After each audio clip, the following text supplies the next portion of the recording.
अस्सलाम वालेकुम वरहमतुल्लाहि वबरकातुहू। बीबी फातिमा रज़ी अल्लाह ताला अन्हा नबी करीम सल्लल्लाहु अलैहि वसल्लम की बारगाह में रोटी पेश करके अर्ज़ करने लगी, या रसूल अल्लाह सल्लल्लाहु अलैहि वसल्लम, काफ़ी दिनों के बाद अली रज़ी अल्लाह ताला अन्हा थोड़ी सी गंदुम लाए थे, पीसी है तो एक ही रोटी पकी है। 2-3 लुक़मे मैंने खा लिए थे तो मुझे आपका ख़याल आया, तो हुज़ूर सल्लल्लाहु अलैहि वसल्लम मैं ये रोटी लेकर आई हूँ आपके लिए।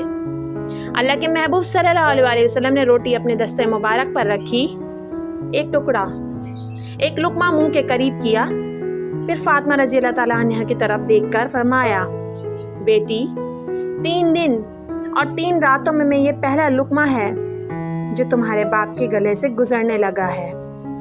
ये 2 जहां के शहंशाह हैं जिन्होंने अपना वक्त इस तरह से गुजारा और फिर भी हर हाल में अल्लाह का शुक्र अदा करते रहे। ये है हुजूर की अल्लाह से मोहब्बत।